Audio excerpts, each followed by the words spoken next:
Pedro, get that quick swig in now. Folks, today I am joined by Pedro Pascal, an actor you know from projects such as Game of Thrones, Wonder Woman 1984, The Mandalorian, and his latest film, The Unbearable Weight of Massive Talent, which hits theaters on April 22nd. Pedro, how are you today, sir? And thank you so much for joining me. I'm great. How are you doing? I'm It's my doing well. pleasure to join you. I love that sweater, man. Oh, thanks. That's looking Thank you. great. Um, Congrats on the film. Keeping me awake.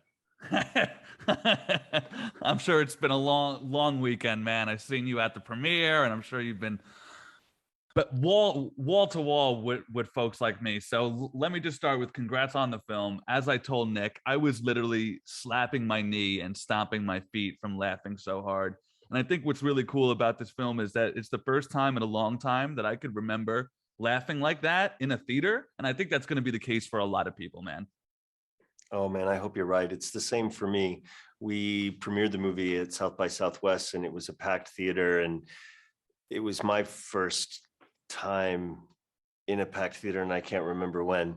And it just felt like a rock concert, and I had one of the best. It was strange to be in the movie. I had such a good time. So what I'm curious about is what is your psyche like heading into day one of shooting, right? Because not only are you starring alongside Nick Cage, an iconically scene-stealing performer, but you're starring alongside Nick Cage, who's playing himself, right? Is there an element of you trying to go toe to toe with him, of not wanting to be blown off the screen? I'm just curious of what's it like starring hand in hand right alongside such an iconic performer like him.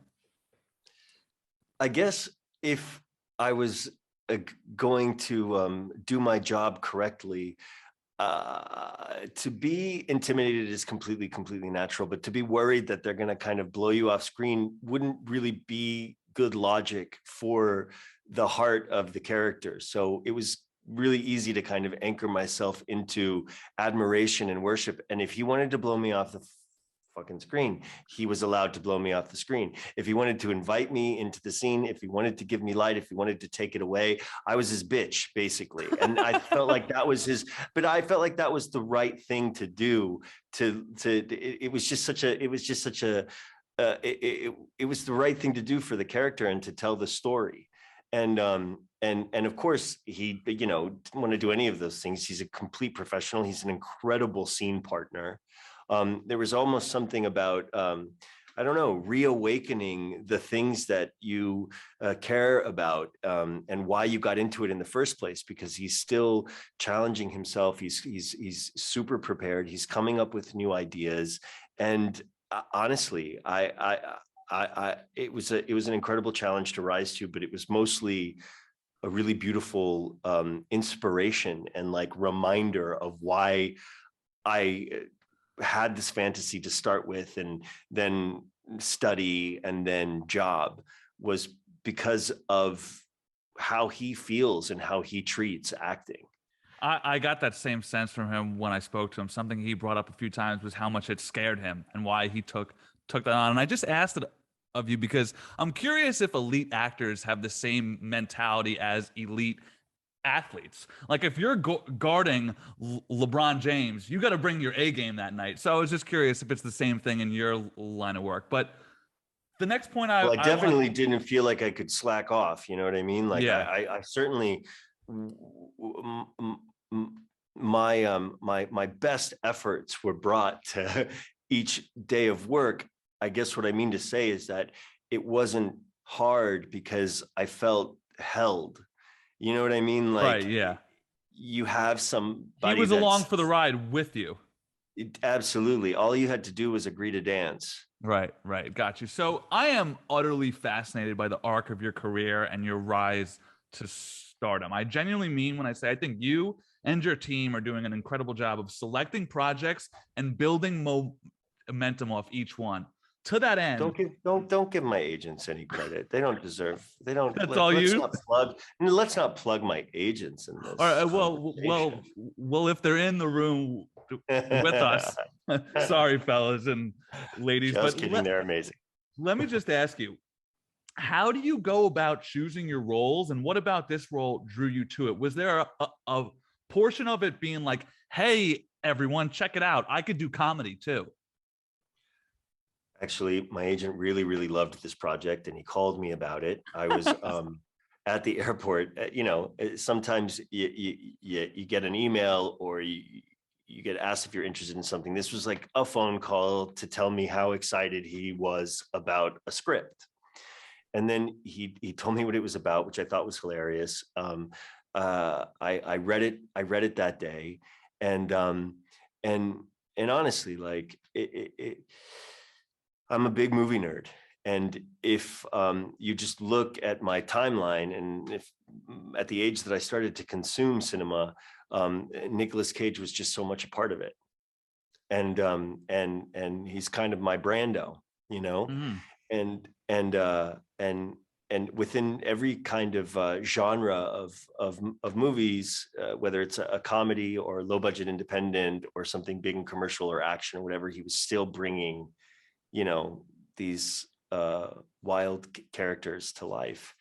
So that was obviously the biggest draw to me. And then having lunch with Tom Gormican and Kevin Etten, and talking about Nicolas Cage, that was really that's all that we talked about. I felt like I may have known a little bit more than they did about his career, and that could be what got me the part, was my true love of Nicolas Cage. Well, to that end, what did you learn from him that you'll take with you going forward in your work? I guess I would learn that, to just never stop caring, and to always keep learning and keep challenging yourself. I think that, I couldn't have worked with somebody that was more thoughtful, and also, like, genuinely dedicated. And it was sort of like the portrait of what I kind of dreamed about and what my greatest influence was, and to actually kind of see it executed in front of me, or for that to be my actual scene partner, kind of reminded me to not be lazy, to never get complacent, and that if you don't care, you can't do it. So you always have to keep caring and risking, and just really putting everything that you have into it, no matter what, which I think he's done in every single type of movie he's ever made. Yeah. There's a scene where your character and Nick go through, let's call it an adventure through the town. And I said this to Nick, you guys do an incredible job of portraying what it's like being on, to not spoil that substance. Were you drawing from any personal experience in that scene? And how did you go about crafting that part of your performance? I have no idea what you're talking about. Well, let me just say, as somebody who, is aware, I thought you guys did an absolutely incredible job of just like the wide-eyed disorientation. There was a funny thing that I did do, actually. I took a bunch of drugs that day. I'm just kidding. I actually looked at, just out of curiosity, I went to YouTube, and somebody had kind of tried to, at least as accurately as possible, create what the visual experience is, just to teach myself or refreshen my memory. and it was just so kind of, it was such a practical thing to do, that to actually make myself use my eyes to sort of like change the details of what is visually surrounding me may have helped. Man, you guys, it was a riot, an absolute riot. So thank you for that laugh. I genuinely mean that. You brought up when you got the script. What was your reaction when you first read it? Were you able to visualize and see the full scope of it? At what stage of the process were you like, oh, I get what we're going for here now? I think the thing that I was most engaged by was how good the relationships in the movie were. The friendship between Nicolas Cage and Javi, and also Sharon Horgan and Lily Sheen, his family, and I just, and even, you know, his relationship to his agent. And I just really believed these relationships. I found them really engaging because, yes, the idea is fantastic, especially if you're a Nicolas Cage fan. You couldn't think of something better.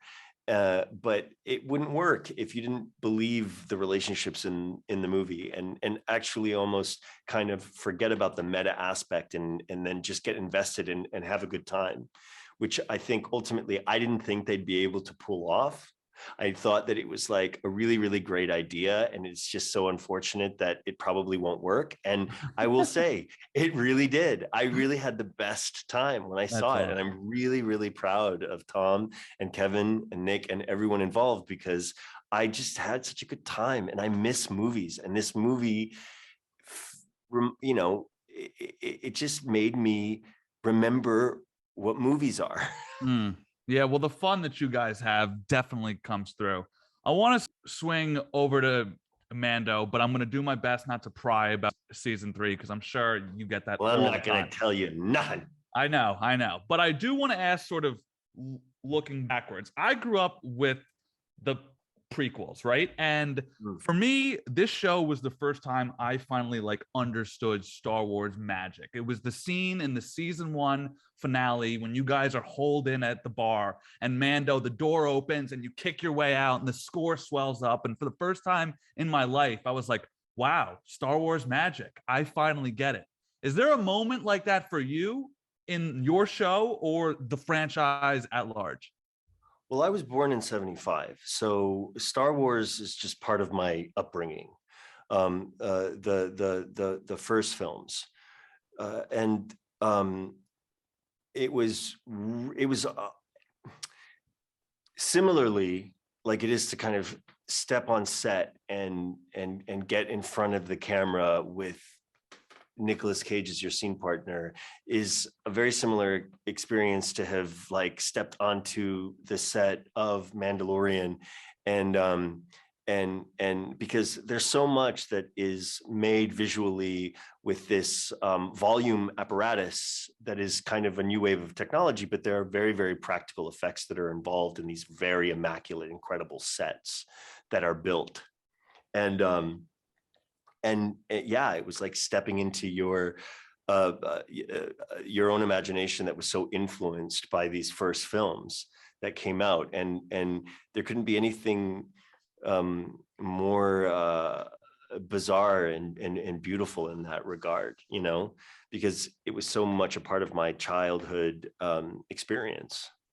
Why do you think that this show has connected to fans in such a way? If the last 10 years have taught us anything about Star Wars, it's very hard to please a large portion of the base. What do you think that your show is doing well?